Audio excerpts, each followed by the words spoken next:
And I remember one of the real drivers for them, as you mentioned, was this normalizing of a maintenance spend, right? And we see this with a lot of our clients on the lighting side, is everything's reactionary.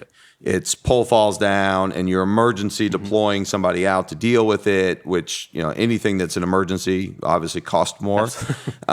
You're not doing it with any sort of economies of scale, and you're not doing it with any sort of consistency of application or consistency of the work, right? So you get contractor A, their work may be really good. Contractor B might be garbage, right? And with very poor consistency across their portfolio. And I remember that meeting you're talking about. I think the data is the really important piece here, that a lot of these facilities owners, and a lot of these facilities owners have so much on their plate, right? I mean, you think about a grocery store facility owner or a big box retailer. I mean, they're trying to get thousands of people through their stores every day. They've got parking lots and HVAC and coolers and they have so many other things on their plate. Most of them think about these assets that we manage as lights, right? They think of it as, the lights are on. The electrical side of it. And the electrical side of it. And that's important too, and a portion that we help our clients with. But, they forget about what's holding the lights up and how important what's holding the light up is really critical. And we've seen really time and time again, they'll go through and do all these LED upgrades, and they're putting brand new light fixtures on poles that are ready to fall down. Absolutely. And you just go, man, you want to beat your head against the wall. Yeah, absolutely. It is a shocking thing.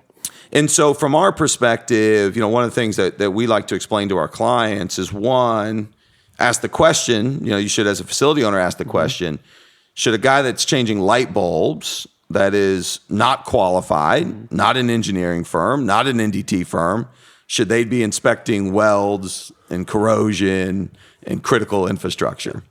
And, the answer to that is pretty obvious. It should be no. I think we know the answer to that. So, no, absolutely. But it's hard to pass up when our clients are getting this for free, right? It's a lot of conversations I've had is, hey, we'll upgrade your LEDs, and during that time, we'll inspect your light poles for you, right? It's a no-cost solution that we know is not a quality solution. It's a quick solution to get another dollar, right? And through those conversations, that's what we're battling right now. Definitely my role. I'm battling the idea that all these other electrical firms or companies are telling all of these retailers that they don't have a problem because they want to put the LED up. And if you go tell them that 8 to 9% of all their poles are ready to fail, well, your LED program is now at halt, right? It's halted until we figure out the structural issue, but they can't fix that, right? So now they're going to have to go out to somebody else.